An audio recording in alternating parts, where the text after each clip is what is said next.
ज्ञानतिमिरान्धस्य ज्ञानाञ्जनशलाकया चक्षुरुन्मिलितं येन तस्मै श्रीगुरवे नमः. दिदलाधारपदोपदी जानी ती माझी माऊली तुकाराम. देवर्षी नारदाय नमः, महर्षी नारदाय नमः. माऊली तुकाराम तुकाराम. वंशी विभूषित करान्नवनीरदाभात पीतांबरा दरुणबिंब फलाधरोष्टात् पूर्णेन्दु सुंदर मुखादरविंद नेत्रात् कृष्णात् परं किमपि तत्त्वमहं न जाने. गोविंदा गोविंदा गोपाळ कृष्णा. जय जय संत श्रेष्ठ श्री तुकाराम महाराज चरित्र की जय. दिधलाधार पदोपदी जानी ती माझी माऊली तुकाराम. चित्ताची तळमळ जाणोनी माझ्या धावी मज मार्ग निरंतर. तापत्रे होता होरपळ माझी कृपेची सावली तुकाराम.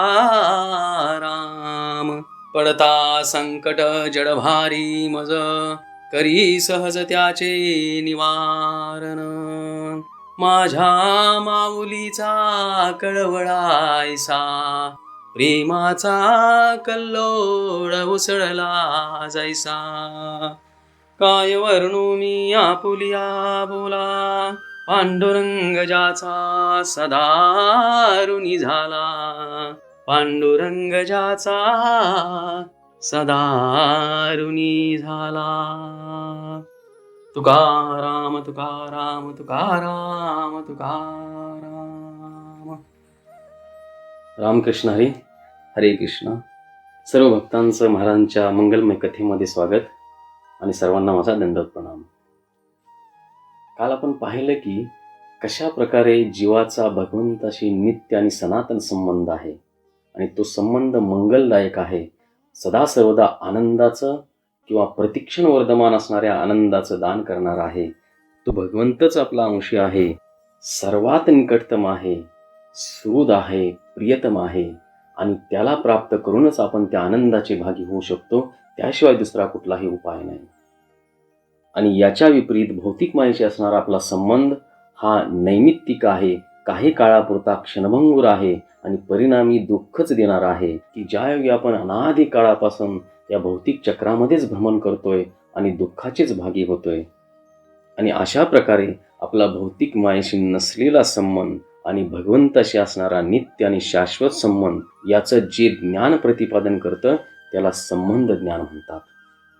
आणि जीवाला हे संबंध ज्ञान झालं की हे लक्षात येतं की आत्यंतिक दुःखाची निवृत्ती आणि परमानंदाची प्राप्ती ही भगवंताशी असणारा आपला संबंध दृढपणे प्रस्थापित केल्यानंतरच होणार आहे. आणि आता तो संबंध दृढ करण्यासाठी काहीतरी साधनाची गरज आहे आणि त्या साधनाला शास्त्रीय भाषेमध्ये अभिधेय असं म्हणतात. आणि आज आपण त्या अभिधेयाबद्दल संक्षेपानं समजून घेऊ.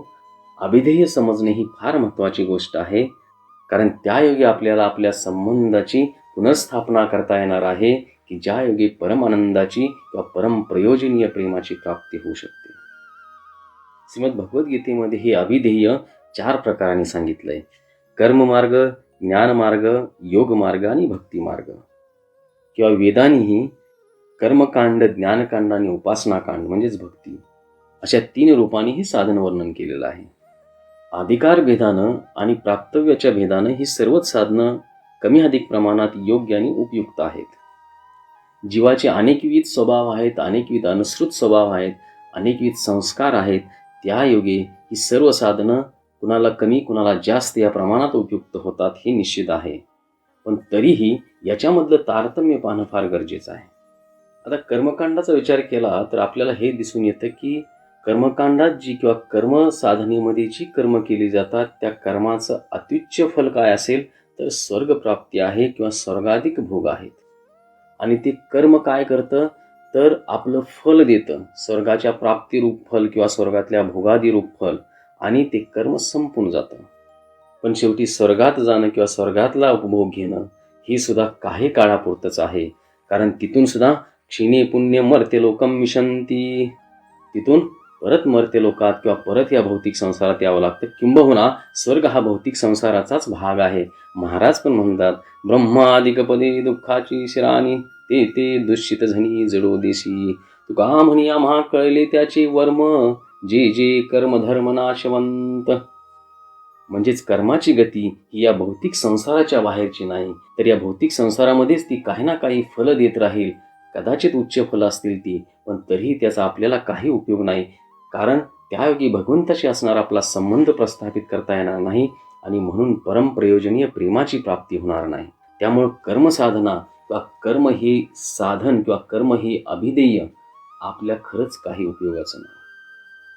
अर्थात याचा असा अर्थ नाही की आपण विहित कर्मांचा त्याग करायचा आणि निषिद्ध कर्माचा अंगीकार करायचा, तर विहित कर्मांचं सेवन करत त्यांचं यथायोग्यपणे पालन करतच आपण आपल्या मूळ साधनेत असणं गरजेचं आहे.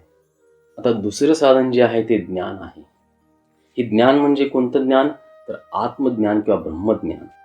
भगवद्गीतेमध्ये एक श्लोक आहे. श्रीकृष्ण अर्जुनाला सांगतात की दैवी हेषा गुणमयी मम माया दुरत्यया, मामे वै प्रपद्यन्ते मायामेतां तरन्ति ते.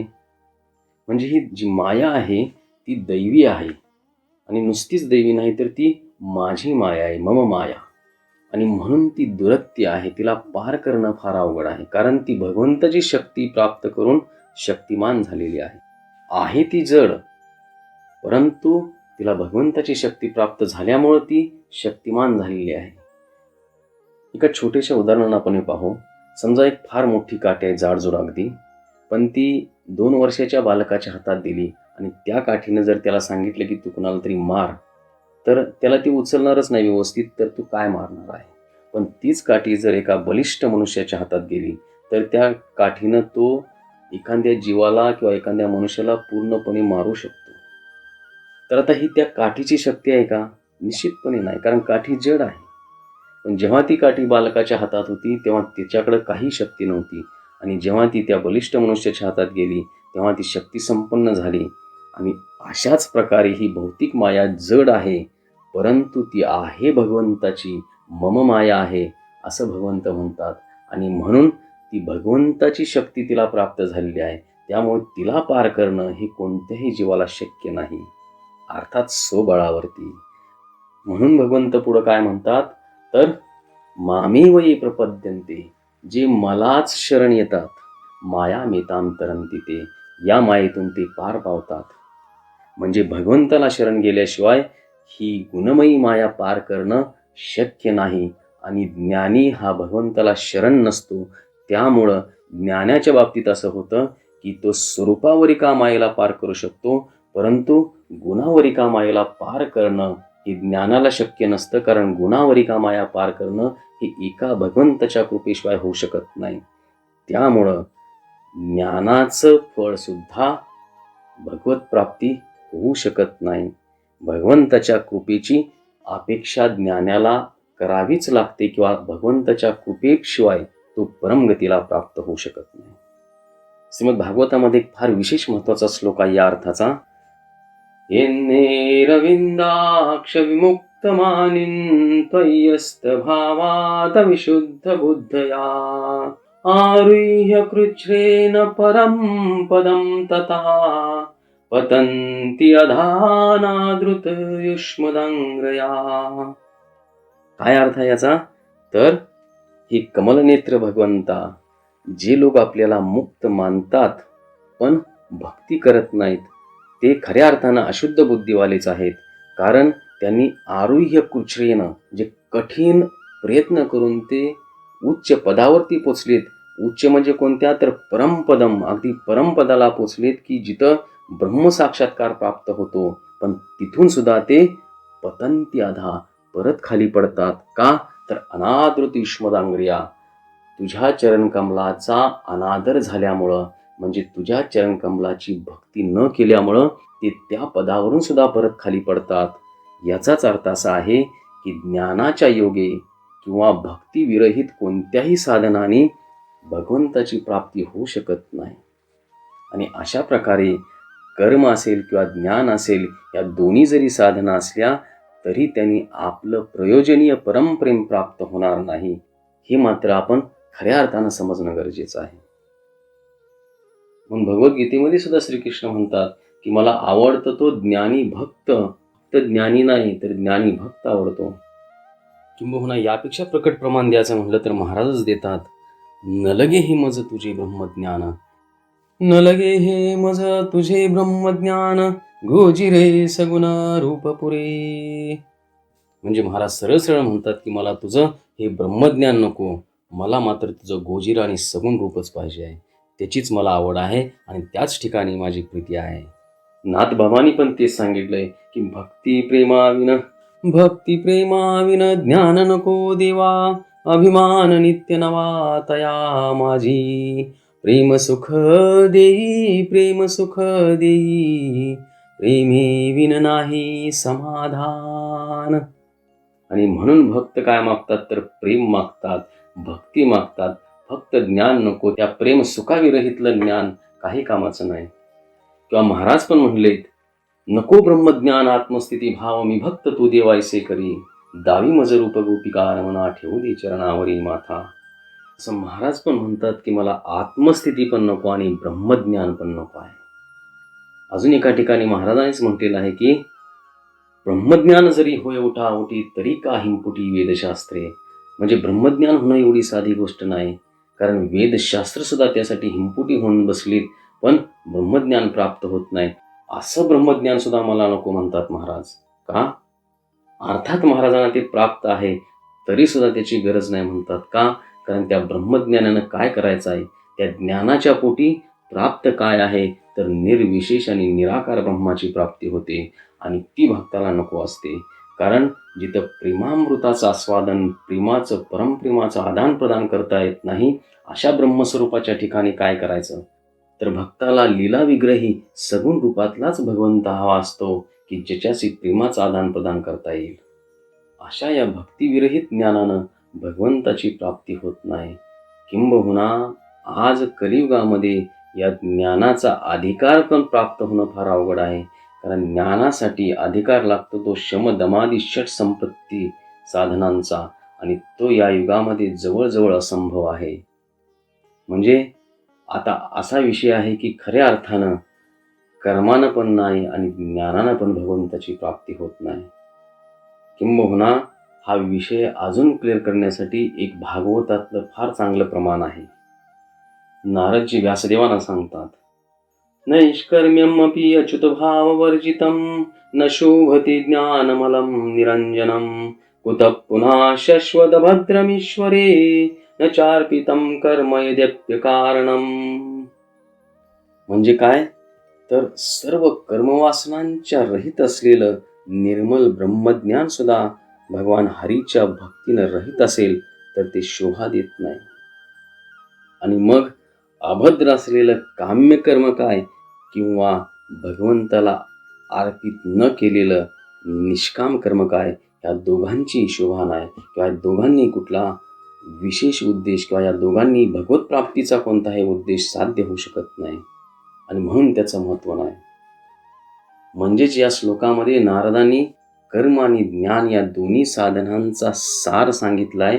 तर ही दोन्ही साधनं अगदी निष्काम कर्म असेल किंवा अमल ब्रह्मज्ञान असेल, ही दोन्ही जर भक्ती रहित असेल तर त्याला विशेष शोभा नाही आणि त्याची विशेष गंती कुठंच होत नाही. आणि म्हणून थोडक्यात काय तर भक्ती विरहित कर्म आणि ज्ञान हे साधन किंवा अभिधेय असू शकत नाही. आणि आता तिसरं साधन म्हणजे योग. त्या योगाबद्दल बोलायचं झालं तर भगवंतांनी स्वतःच भगवद्गीतेमध्ये सांगितलंय. किंबहुना अर्जुनाने विचारलंय की भक्ती आणि योग याच्यापैकी कोणतं साधन श्रेष्ठ आणि श्रेयस्कर आहे. तेव्हा भगवंत उत्तर देतात, क्लेशोधिकतरस्तेषां अव्यक्तासक्त चेतसाम. म्हणजे काय तर योगामधून माझी उपासना करणं याच्यामध्ये अतिशय क्लेश आहेत, अतिशय दुःख आहे. माऊली पण सांगते की युगाच्या वाटा जे गेले सुभटा, भोगाचा शिनवटा भागाला.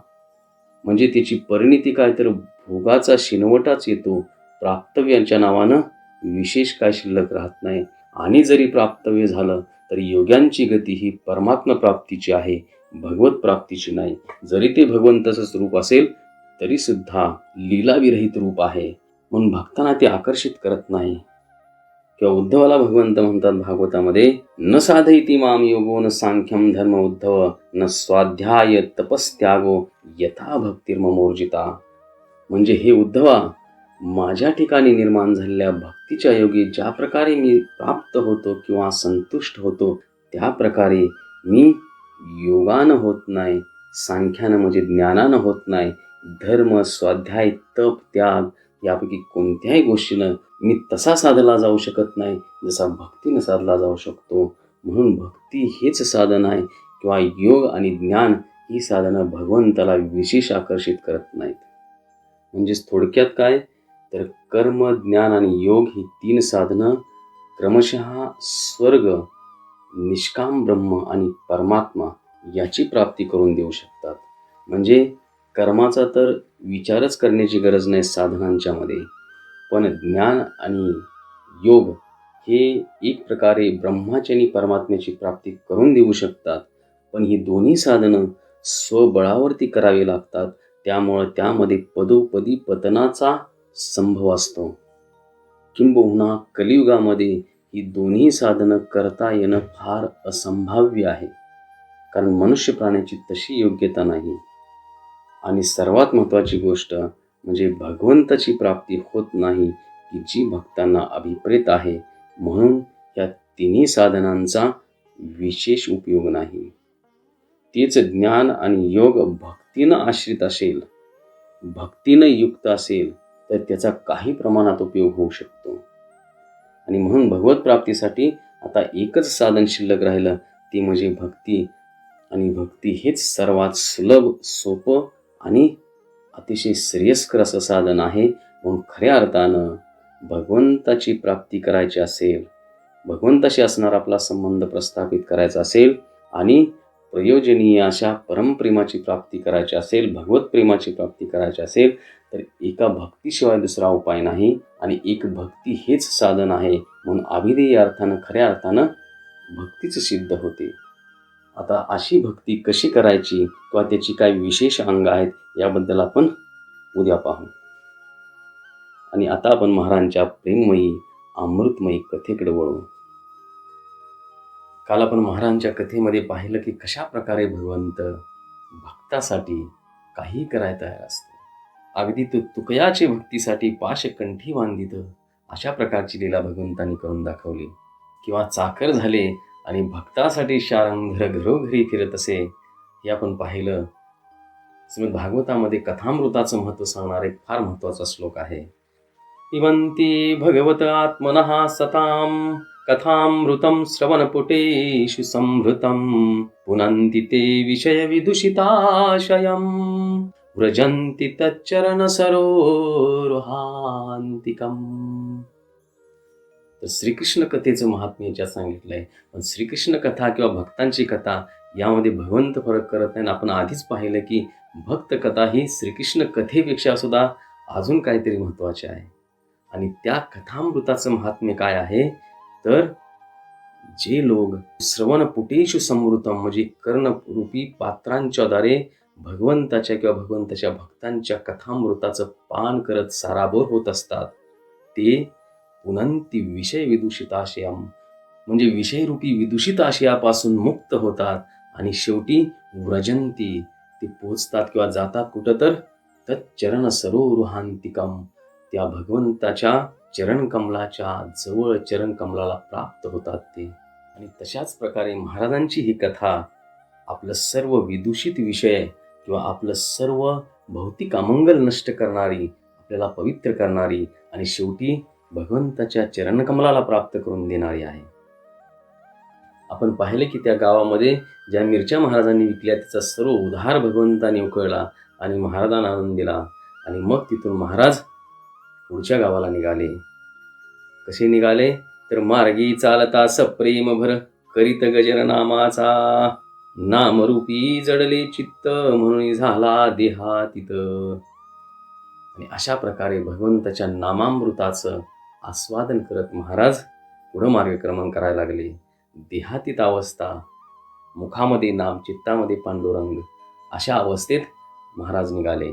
आणि तेव्हा काय घडलं तर मार्गामध्ये एक ठक आडवा आला. आता तो ठकच होता, त्याच्याकडे पितळीचं एक कडं होतं आणि त्या पितळीच्या कड्यावरती सोन्याचा मुलामा त्यानं चढवला होता. आणि तो महाराजांना म्हटला की हे कडं घ्या आणि मला काहीतरी पैसे द्यायचे मोबदला. तेव्हा महाराज म्हटले की माझ्याकडे एवढे पैसे नाहीत, एवढं सोन्याचं दागिने घेण्यासारखे पैसे माझ्याकडे नाहीत. आणि मग महाराजांनी दाखवलं की एवढाच माझ्याकडे पैसा आहे, जो काय उदार पांडुरंगानं उकळून आणून दिला होता तो तेवढा दाखवला. तर तो ठग म्हणतो की काय हरकत नाही, माझी तुमची ओळख आहे, मला एवढे पैसे आत्ता दिले तरी चालतील, बाकीचे मी नंतर घेईन. आणि मग महाराजांनी जे जवळ होते ते पैसे दिले आणि ते सोन्याचं कडं घेतलं. सोन्याचं म्हणण्यापेक्षा ते पितळीचं कडं घेतलं. महाराजांच्या ध्यानीमनी काहीच नाही. त्यांना वाटलं आता जे काय प्राप्त झालंय त्या योगे सावकारांचं कर्ज द्यायला येईल किंवा घराचा खर्च निघेल आणि सगळं व्यवस्थित होईल. पण महाराजांच्याही लक्षात आलं नाही की अशा प्रकारे कोणतरी त्यांना फसवतंय. का तर महिपती बाबा म्हणतात, कपट भाव कोणाचे मनी, हे तो सर्वथा नेने स्वप्नी, जनार्दनची भरला जनी, निश्चय मनी दृढ केला. कारण महाराजांच्या पवित्र अंतःकरणामध्ये जे भगवत भक्तीनं भरलेलं होतं, सर्व जगच पवित्रमय झालं होतं. महाराज म्हटलेतच, विष्णुमय जग वैष्णवांचा धर्म, भेदा भेद भ्रम मंगळ. किंवा माऊलीनं म्हटल्याप्रमाणे, जे जे भेटी जे भूत, ते ते मानी जे भगवंत, हा भक्तियोग निश्चित दान माझा. आणि महाराजांच्याकडं तर हा भक्तियोग निश्चितपणे होता. ते सगळ्या जगामध्ये जनार्दन भरला हेच पाहत होते. किंबहुना इथं अनुषंगाने एक गोष्ट आली म्हणून सांगतो. भागवतामध्ये 11व्या स्कंदामध्ये भगवंतांनी उद्धवाला संदेश दिला आहे, त्याला उद्धव गीता पण म्हणतात. फार विलक्षण महत्त्वाचा संदेश आहे तो, ज्याचं नाथबाबांनी प्राकृतामध्ये भाषांतर केलं आहे. त्यामध्ये उद्धवाने श्रीकृष्णाला विचारले की भक्ती म्हणजे काय, भक्ती सगळ्यात श्रेयस्कर मार्ग कोणता, भक्ती कशी करायची. तर श्रीकृष्णाने अनेक प्रकारे सांगितलेलं आहे. कधी नारदांच्या संवादाचे दाखले दिलेत, कधी भीष्मदेवांच्या, तर कधी कुणाच्या. तेव्हा उद्धव शेवटी विचारतात की हे सगळ्यांचं ठीक आहे, पण तुझं काय म्हणणं आहे ते सांग. आणि तेव्हा भगवंत आपलं स्वतःचं जे म्हणणं सांगतात आणि ते जे सांगितलंय ते सांगणारा एक श्लोक आहे जो विशेष महत्त्वाचा आहे.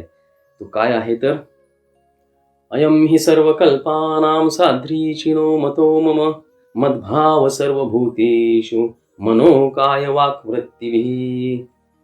याचा अर्थ काय आहे तर, जे काय सर्व विकल्प उपलब्ध आहेत त्या सर्व विकल्पांच्या मध्ये अयम ही सर्व कल्पानां साध्रीचिनो मतो मम, त्या सर्व विकल्पांमध्ये हा एकच विकल्प सर्वश्रेष्ठ आहे असं माझं मत आहे, असं श्रीकृष्ण सांगतात. तो काय आहे तर, मद्भाव सर्वभूतेषु मनो काय वाक् वृत्तिभिः. मनानं, कायेनं, वाणीनं आणि वृत्तीनं सर्व भूतांच्या ठिकाणी माझा भाव करणं म्हणजेच भगवत भाव करणं, हाच तो सर्व विकल्पामधला सर्वात श्रेष्ठ विकल्प आहे, जो थोडक्यात सांगायचं म्हणजे या शब्दात सांगितलाय की विष्णुमय जग वैष्णवांचा धर्म, किंवा जे जे भेटी जे भूत, ते ते मानी जे भगवंत, हा भक्तियोग निश्चित जाण माझा. आणि हाच भक्तियोग सर्वश्रेष्ठ आहे असं श्रीकृष्णाने प्रतिपादन केलं उद्धवाला. आणि महाराजांची अवस्था ही याच प्रकारची होती. त्यांना जगी जनार्दन भरला असंच दिसत होतं. असं इकडं महाराज असं पितळेचं किंवा सोन्याचं समजा ते कडं घेऊन गावाला आले. आणि जसे आले तसे सावकार पण जमले, कारण त्यांना त्यांचा उधार पण हवा होता. तेव्हा महाराजांनी ते दिलं. तर ते निरीक्षक होते, त्यांनी समजलं की हे खरं सोन्याचं नाहीच आहे. आणि तेव्हा मग फजिती झाली. आणि महाराजांना तेव्हा अनेक सल्ले प्राप्त झाले की त्या निर्दयी पांडुरंगाला भजू नको, त्यानं तुझी माया निरसून टाकली आणि इथं संसाराची वाताहत होत चालली. असं पुढं काय घडलं तर, महाराजांची जी लहान पत्नी होती आवली, ती थोडी व्यापार व्यवसायामध्ये प्रवीण होती. त्यामुळे तिनं काय केलं तर, काहीतरी ऐवज ठेवून परत थोडंसं कर्ज घेतलं आणि महाराजांना दिलं, ज्यायोगे पुढचा व्यापार करता येईल. आणि मग तेव्हा बरेचसे व्यापारी हे बालेघाटाला मीठ घेऊन विकायला जात होते. तेव्हा महाराजांनी मीठ घेतलं आणि त्या व्यापाऱ्यांच्या बरोबर गेले. तिथं मीठ विकलं आणि तिथं सर्वांनी गुळ घेतला आणि तिथून परत शहराला आले. आता महाराजांचं चित्त सदा सर्वदा पांडुरंगाकडं, पण संगत कुणाची आहे तर व्यापारी लोकांची, की जी सदा सर्वदा आर्थिक विवंचनेमध्येच व्यस्त असतात. आणि महिपती बाबा म्हणतात की महाराजांची अवस्था कशी होती तर, गारा माझी सापडे हिरा, वैष्णव वीरा तेवी झाले. म्हणजे जिथे त्यांची किंमतच नाही अशा संघामध्ये महाराज होते.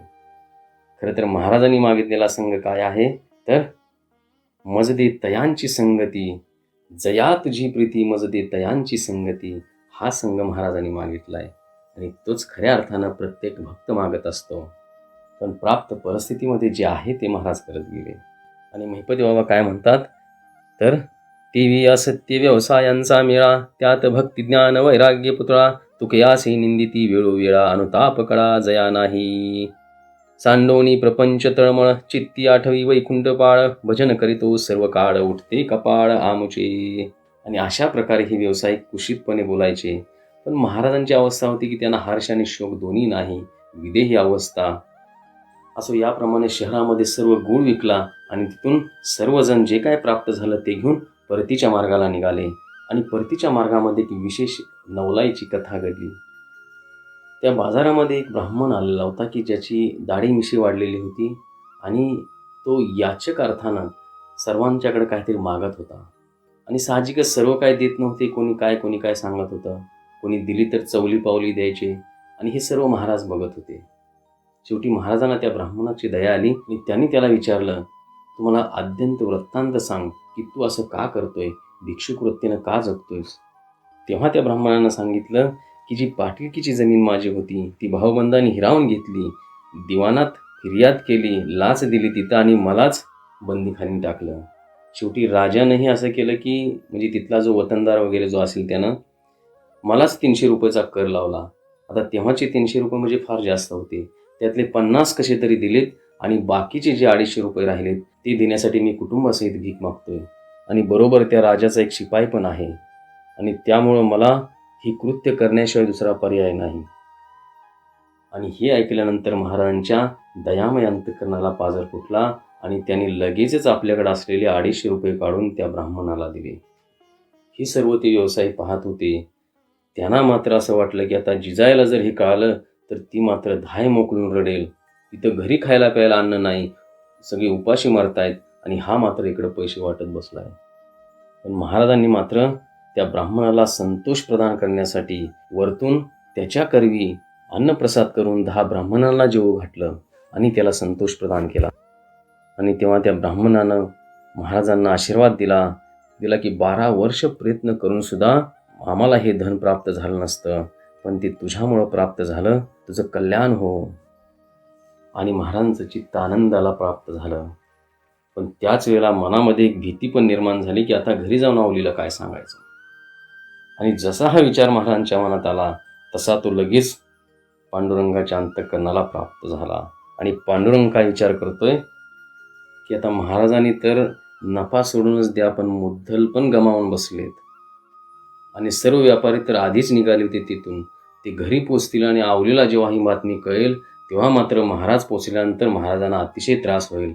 आणि मग भगवंतानी काय युक्ती केली तर स्वतःच महाराजांचं रूप घेतलं. याचा चुकवावया आघात, काय करीतसे पंढरीनाथ, तुकयाचे रूप धरुणी त्वरित रुपय देत सावकारा, मुद्दल व्याज देऊनी त्वरित मागून घेतले परत खत, 5 होऊन आवली ते द्याजी म्हणत नेऊनी. आणि पांडुरंगानं काय केलं तर महाराजांचं रूप घेतलं, त्यांच्या आधी गावात पोचले आणि ते जिथं खत गहाण ठेवलं होतं तिथं सावकाराला सर्व पैसे दिले, खत परत घेतलं आणि त्या सावकाराला सांगितले की तू हे 5 होऊन अजून वरती आहेत ते आवलीला दे. तेव्हा सावकार म्हणतात, अहो तुम्ही स्वतःच जावा ना तुमच्या घरी आणि द्या. तर महाराज म्हणतात म्हणजे पांडुरंग महाराजांच्या रूपातले की खरं तर एवढे दिवस मी व्यवसाय करून फार काय कमाई झाली नाही, त्यामुळं असं आहे की ती आवली माझ्यावरती कोपेल, तुम्हीच नेऊन द्या आणि नंतर मी जाईन थोड्या वेळानं. मग ती सावकारानं मान्य केलं, गेला आणि ते खत आवलीला परत दिलं, वरतून 5 होऊन दिले. आणि तेव्हा आवली विचारते की महाराज कुठे आहेत. आणि तिला काय उत्तराची अपेक्षा नाही, कारण ती स्वतः समजते की कुठंतरी सवेची म्हणी असेल बैसला चित्ती विठ्ठला आठवणी, कारण महाराजांची अवस्थाच तशी होती. असं नवलाईचं कृत्य भगवंत करतात भक्तांच्या बाबतीत. पण खरं तर अभक्तांना किंवा जनसामान्यांना सहज ते लक्षात येत नाही. ऐसे विंदान करी देव, परी कुणाशी न कळेची लाघव, माया मोही भ्रमला जीव, कुणाशी देव दिसेना.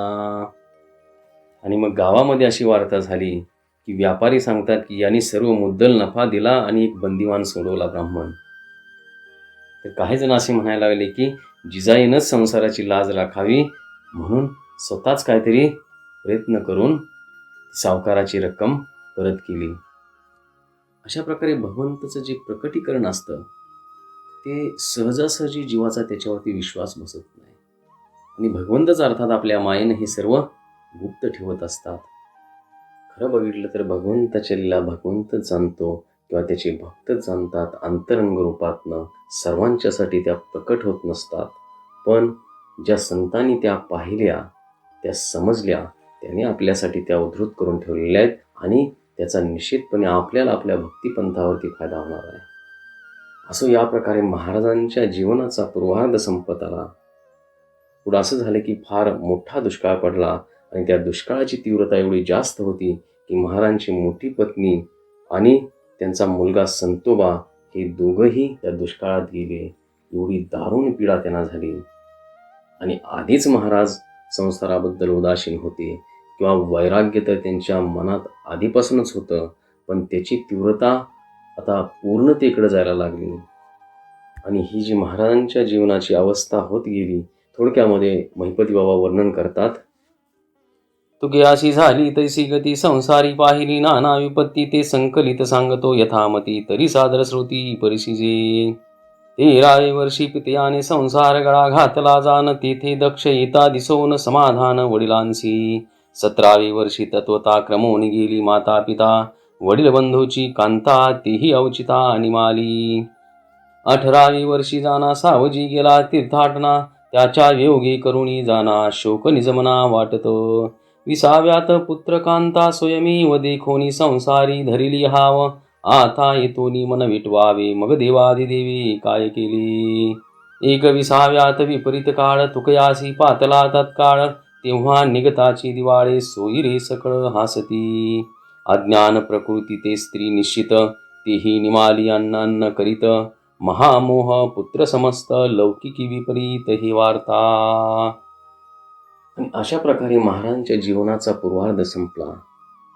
तर भगवंताने येऊन वेळोवेळा त्यांचा योगक्षेम चालवला, सदा सर्वदा त्यांच्याबरोबरच होते, पण तरीही संसाराचं गाडं हे संसाराप्रमाणेच चालतं. आणि तिथं ज्या विपदा आल्या, अर्थात भौतिक दृष्टीनं आपण ज्या पाहतो त्या महाराजांच्या जीवनामध्ये सुद्धा आल्या. आणि खऱ्या अर्थाने जोपर्यंत हे जीवाच्या लक्षात येत नाही की या संसारात सुख नाही, तोपर्यंत त्याची अध्यात्माकडं खऱ्या अर्थानं तीव्रतेनं आणि गांभीर्यपूर्वक वाटचालच सुरू होत नाही. म्हणून संसारातलं दुःख कळणं गरजेचं आहे. महिपती बाबा म्हणतात, पूर्वार्ध संपली ऐशा रीती दुःखे देखिली नाना रीती संसाराची आशा होती तेही भ्रांती निरसली अविद्या रात्री सरोनी जाता ज्ञान सूर्य प्रकटे अवचिता तेनी साधकाची आचित्ता आनंद सर्वथा न समाये. म्हणजे अविद्यारूपी रात्र संपून गेल्यानंतर ज्ञानरूपी सूर्याचा उदय होतो आणि त्यामुळे साधकाच्या चित्ताला सर्वथा आनंद प्राप्त होतो. अगदी तशाच प्रकारे संसाराची आशा ही अविद्या आहे, संसारातलं सुख ही अविद्या आहे. संसारात सुख मानणं कारण तिथं नाही आणि आपण मानतो त्यामुळे ती अविद्या आहे.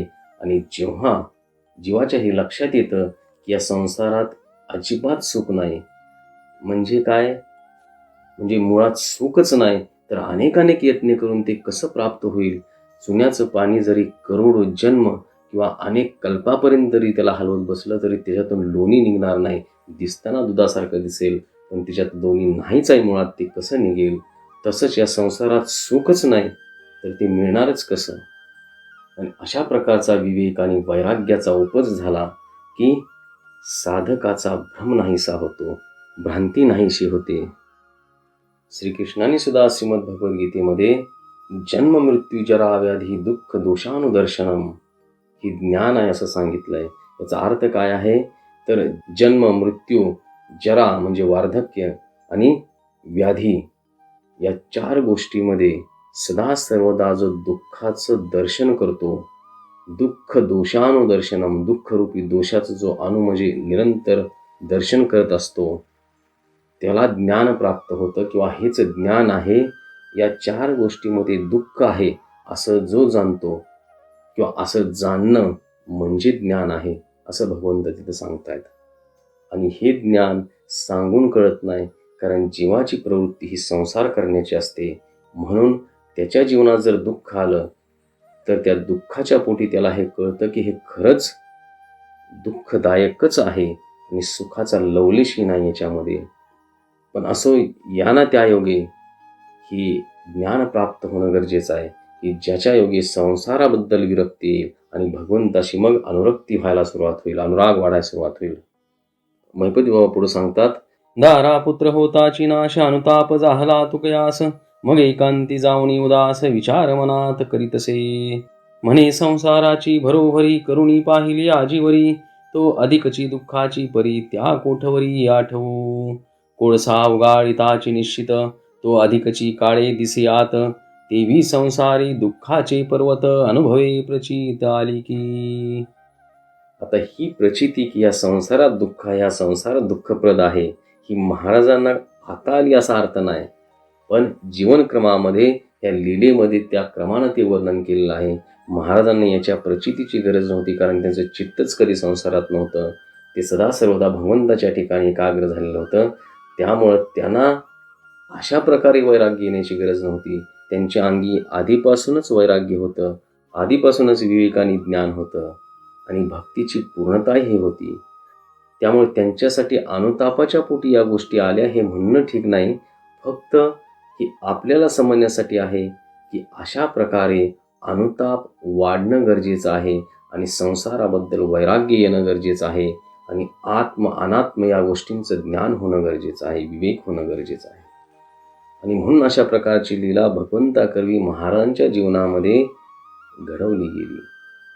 स्वतः महाराजच एका अभंगामध्ये सांगतात, देवाशी अवतार भक्तांशी संसार, दोहींचा विचार एकपणे.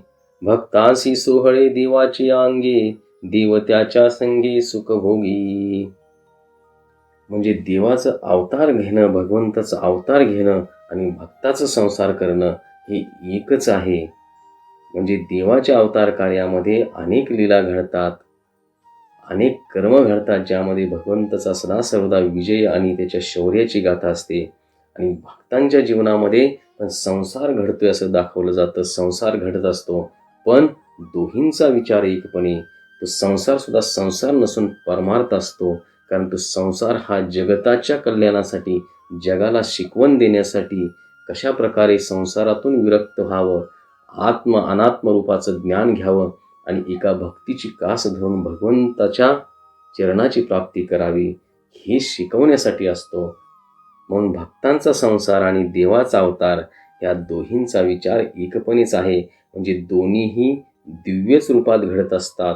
भौतिक मायेच्या पोटी भक्तांचा संसार कधीच घडत नाही. जसा भगवंताचा अवतार भौतिक मायेमध्ये नसून आत्ममाये या संभवामी आत्माई असतो, तसाच भक्तांचा संसार सुद्धा हा भगवंताच्या दैवी मायेतच घडत असतो. आपल्याला चर्मचक्षुनी तो भौतिक मायेत असल्यासारखा वाटतो, पण तो तसा नसतो आणि याचं प्रकट प्रमाण महाराजांनीच स्वतः दिलेलं आहे. याचा अर्थ किंवा ही सांगण्याची एवढी खटाटोप का, तर चुकून आपण हे समजू नये की महाराजांच्या जीवनामध्ये खरंच संसाराची दुःख आली आणि त्या दुःखाच्या पोटी विवेक वैराग्य आलं, ज्ञान आलं किंवा भक्तीची कास बळकट धरली गेली. तर तसं नाही, ही आपल्या शिक्षणार्थ आहे. आधीपासूनच महाराजांची अवस्था पूर्णत्वाची होती, फक्त ती सुप्त रूपात असू शकते, एवढाच फरक आहे. असं या प्रकारे महाराजांच्या लीलेतला पूर्वार्ध संपला. फार प्रेमळ आणि गोड कथा पण श्रवण केल्या, ज्या भक्तीला वर्धित करतील. आणि आता या पूर्वार्धानंतर महाराजांची अवस्था अजून विलक्षण वेगळ्या तेजानं पुढे आली आणि त्याच्याबद्दलचं विवेचन आपण उद्यापासून करू. हरे कृष्ण. रामकृष्ण हरे. दिधला आधार पदोपदी ज्यांनी, ती माझी माऊली तुकाराम. चित्ताची तळमळ जाणोनी माझ्या, धावी मज मार्ग निरंतर. तापत्रे होता होरपळ माझी, कृपेची सावली तुकाराम. पडता संकट जडभारी मज, करी सहज त्याचे निवारण. माझ्या माऊलीचा कळवळायसा, प्रेमाचा कल्लोळ उसळला जैसा. काय वर्णू मी आपुलिया बोला, पांडुरंग ज्याचा सदारुणी झाला. पांडुरंग ज्याचा सदारुणी झाला. Tukaram Tukaram Tukaram Tukaram. Hare Krishna, Krishna Krishna, Hare Hare, Hare Rama.